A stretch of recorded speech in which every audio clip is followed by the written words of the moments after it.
세워놓은과TV입니다. 르노코리아에서 하이브리드 첫 번째 모델 XM3 하이브리드를 곧 출시합니다.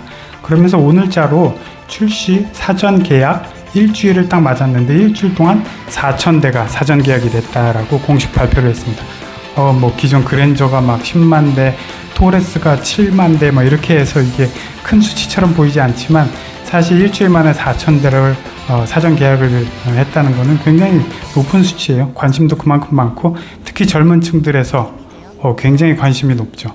왜냐하면 XM3하고 르노의 차에 대해서는 다들 이 정도면은 너무 저렴한 거 아니야? 라는 생각이 들 정도로 굉장히 원래부터 인식이 굉장히 고가성비로 나왔기 때문에 모든 사람들이 또는 젊은 층들이 하이브리드 모델에 대해서 관심을 많이 갖고 있어요. 게다가 부산 공장에서 우리나라에서 생산 라인 공장이 있기 때문에 기대가 더 크죠. 조금 더 저렴하게 나올 수 있는 요소가 되지 않을까라는 기대가 또 있었고요. 그래서 보면은 전기 모터 36kW, 다른 니로나 다른 요 동급 소형 SUV 하이브리드 중에서는 한 4, 5 정도 파워가 높은 전기 모터를 쓰고 있어요. 게다가 작은 모터 B 하면은 15kW짜리를 작은 걸 하나 더 둬서 약간 사각지대, 파워의 사각지대, 시동 걸 때나 아니면 재출발할 때나 요럴 때에 작은 모터의 힘을 또 빌리는 요런 구조의 안정성을 중시하고 있는 요런 모델입니다. 그래서 공인연비 21이 넘을 것이다, 연비가 이런 기대심도 사실 지난 6개월 동안 너무 많았죠. 근데 결론은 17.4로 발표가 되면서 열기가 약간 식었어요. 그래, 엄청난 파워를 발휘하지 않아도 연비가 21 정도 되면은 괜찮지라는 기대심이 굉장히 많았고, 크기나 스펙이나 재원 같은 상태는 기존의 XM3하고 거의 같은 수준, 2mm 정도가 작아요.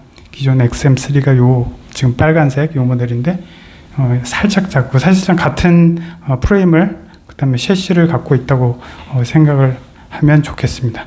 그런데 이제 연비에서도 살짝 이제 기대감이 약간 식다 보니까 가격적인 부분에서 또 바라볼 수밖에 없죠.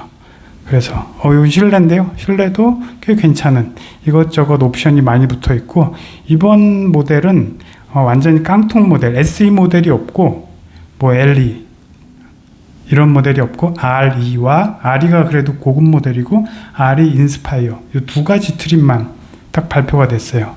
국내에서 판매가 되고, 그래서 공간적으로도 꽤 좋죠. 패스트백처럼 트렁크가 통째로 열리니까 부피가 큰 짐 이런 거 위에서 딱 이렇게 내려놓기도 좋고, 빼고 넣기도 좋고, 또 차박이나 이런 부분에 대해서도 사실 약간 더 유리한 건 있습니다. 그래서 소형 SUV 중에서는 꽤 괜찮다. 그런데 엔진을 보니까 또 살짝 더 이상한 점이 있죠. 1.6 가솔린 엔진인데 왜 86마력밖에 안 되냐.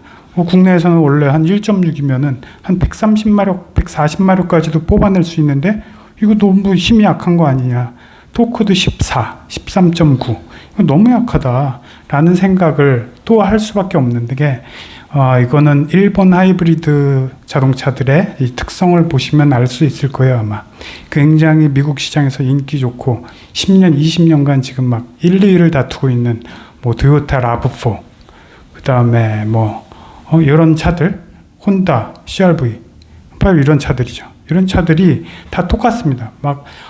가솔린 엔진은 2.0, 2.4, 2.4를 쓰는데 마력이 굉장히 터무니없이 낮게 책정이 돼 있고, 그래서 모터에 조금 더 기대를 많이 걸고 모터가 하는 일을 좀 더 많이 엔진이 돕는 이런 개념이 바로 일본의 어떤 하이브리드의 설계죠.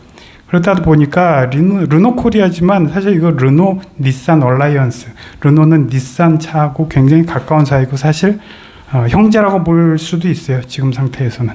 그래서 닛산의 이런 하이브리드 기술, 특허, 일본 브랜드가 다 잡아먹고 있는 특허의 일부분을 닛산도 가질 수가 있는 거죠.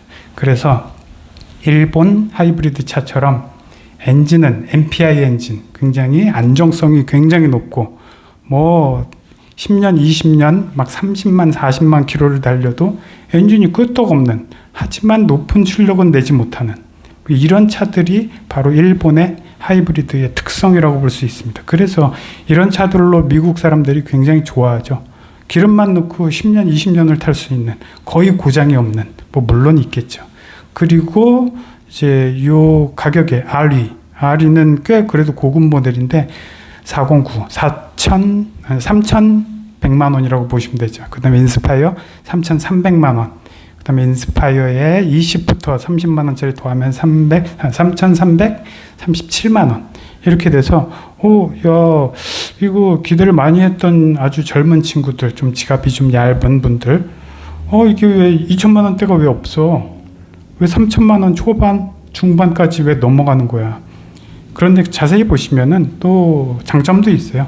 이 옵션을 굉장히 많이 여기다가 다 넣었고, 그 다음에 추가 옵션으로 추가로 돈 낼 부분은 시트, 블랙 시트, 천연 시트, 천연 가죽 요런 것만 한 100만 원 더 넣으면 거의 풀옵션에 가까이 될 수 있는 모델이기 때문에 3,000 비싸봐야 인스파이어 3,300만 원, 400만 원에서 3,500만 원을 넘지 않는다는 거.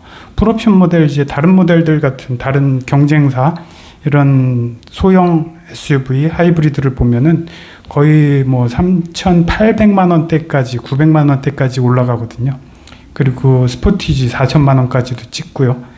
거의 풀옵션에 가까워지면 이러다 보니까 그 가격에 대해서는 평가가 이렇게 다시 한번 들여다보면은 그래도 조금 괜찮은 편인 것 같습니다. 그래서 지난번에 보세요. 2천만 원 이하로 XM3가 기본 모델이 깡통 모델이 이렇게 나왔었고 이것도 그래서 인기가 그래도 상당히 괜찮았잖아요. 그리고 좋은 모델 고급 모델이 2,300만 원이었어요. 그러니까 그냥 수치로 봤을 때 와 2,300만 원짜리가 왜 3,300만 원이 됐어? 왜 1,000만 원이나 껑충 뛰었어? 이렇게 보이는 조금 좀 왜곡된 이런 시선이 좀 있을 수가 있어요. 그런데 이제 다른 모델들과 비교하면은 그래도 조금 더 싼 편이고, 이게 니로인데요. 니로만 봐도 깡통 모델을 2,660만 원부터 책정을 했기 때문에 굉장히 싸 보이잖아요. 시그니처가 3,300. 근데 이 옵션을 이것저것 많이 넣으면은 이게 한 3,600, 700 뭐 이렇게까지도 올라간다고요. 옵션을 그만큼 추가할 수 있는 선택 옵션으로 많이 빼놓은 거죠. 그리고 이제 결국에는 마지막 남은 회심의 카드 XM3 하이브리드는 이제 빠른 출고. 지금 보면 아반떼 하이브리드 24개월, 소나타 하이브리드도 7개월. 이게 제일 짧은 거예요. 그랜저 하이브리드 10개월. 대부분 7개월에서 한 2년 정도를 기다려야 돼요. 코나 하이브리드 10개월, 투싼 하이브리드 13개월, 뭐 산타페 하이브리드 24개월. 이러다 보니까 만약에 빨리 물량을 뽑아낼 수 있어서 한 3개월 내에 안팎에서 XM3 하이브리드가 출고를 할 수 있다면은 지금 한 4,000대에 밀려든 이런 차들을 다 소화할 수 있을 것으로 보입니다. 자, 기대가 많이 되고요. 오늘 즐거웠고요. 다음번에 또 뵙겠습니다. 감사합니다.